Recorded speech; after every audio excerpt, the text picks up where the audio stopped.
everybody, so we spent the first part of 32.3 talking about taking a component form of a vector and finding the direction angle as well as the magnitude from it. Today we're going to focus on kind of flip-flopping it for part 2 of 32.3 and finding the components based on the magnitude and the direction angle.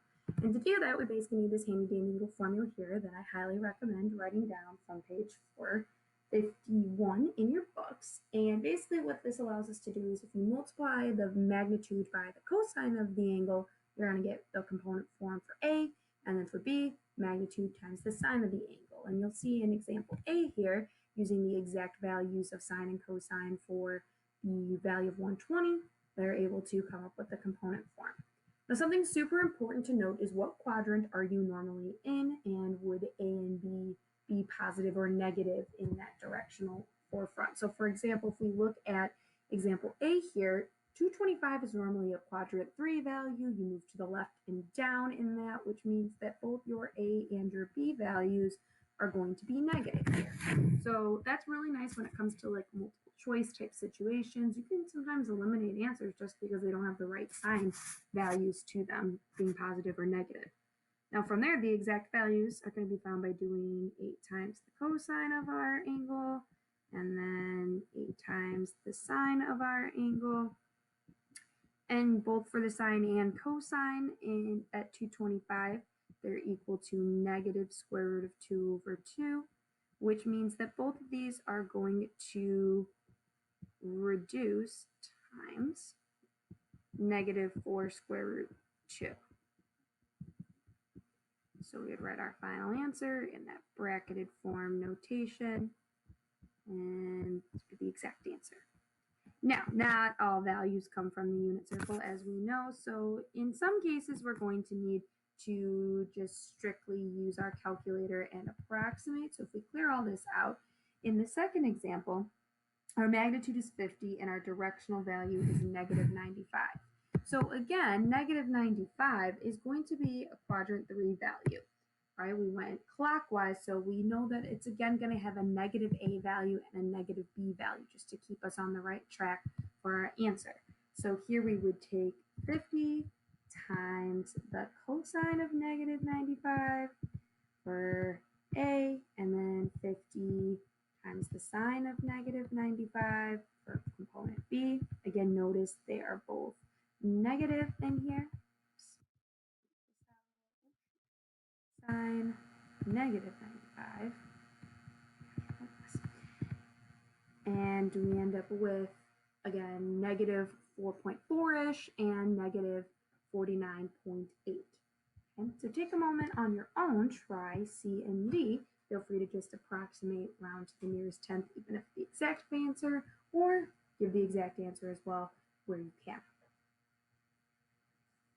All right, so to double check yourselves, now that you worked these out, if you're going exact answer route, you should have had these values here for A and B for 30 degrees and magnitude of 15. And then for D, should have had about 20.7 and negative 7.5. Okay. Now, moving on from there. After resolving, we also can figure out how to find the magnitude and the direction of our vectors once we add them together. So if you look here, notice they start by looking for the component form of U and V. Now they're keeping the exact answers. You also at this point might have typed these into your calculator to get the decimal approximations. And from there, to find then U plus V, you need to take the components that you found for A and B for part U, A and B for part B, and then add them together in this case because we're looking for vector addition to get U plus V's vector components.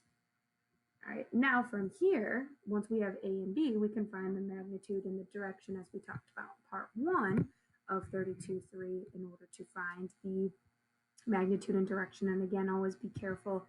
This is going to be a quadrant 4 theta value because we're moving to the right and down. So always double check to make sure that your value makes sense for theta, that it also matches and is a quadrant 4 value in this case.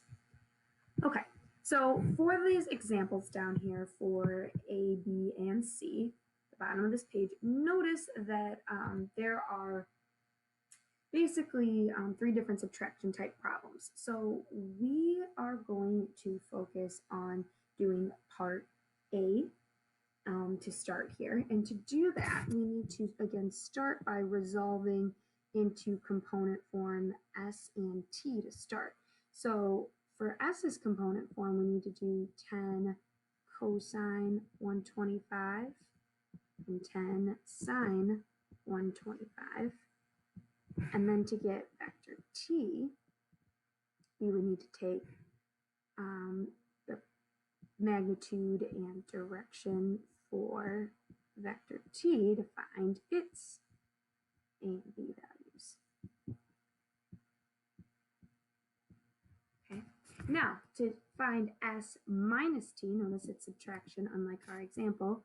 To find the A and the B values for X minus T, we're going to take the 2 A values, so cosine 125, and we're going to subtract away the other A component.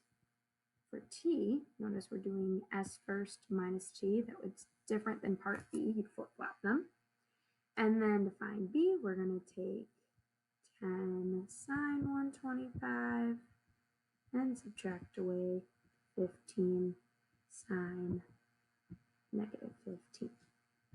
So if we approximate these values using the calculator, we have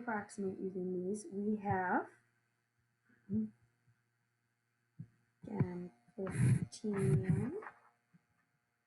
10 cosine 125 minus 15 cosine negative 15. Here's our A.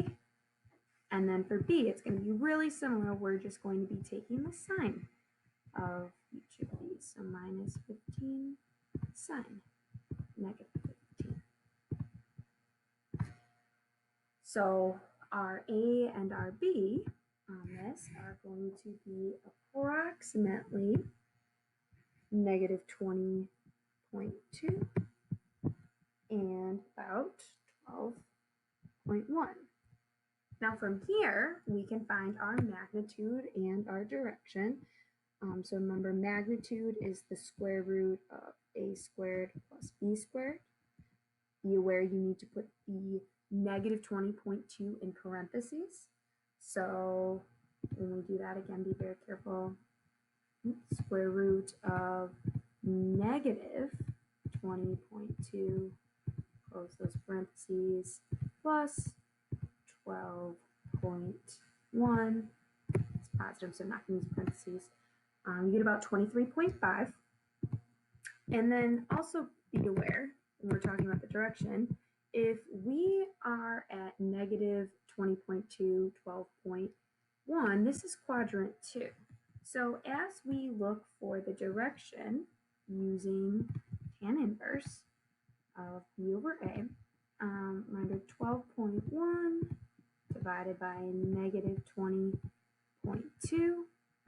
Be very cautious. That's a quadrant 4 value, so we would need to add 180 to make sure we get a quadrant 2 value of 149.1 degrees. Okay, so again, location matters, so be very cautious there. Now, finally, we'll look at example C here. Just as a reminder, notice we're doing some scalar multiplication for 2t minus s. So what this means is we talked about how vector t was 15 cosine negative 15, 15 sine negative 15. Well, 2t then, if we were going to talk about the component form, is we would need to double that magnitude out front. So instead of being 15 cosine negative 15, it's going to be 30 cosine negative 15. And then for the sine 30, because we got to double that value, sine of negative 15, you double that magnitude, but you do not double the angle measure. And then S is the same as what it was before from up above, the 10 cosine 125 and then 10 sine 125. Okay, so from there, to do subtraction again, you'll subtract the a components and the b components.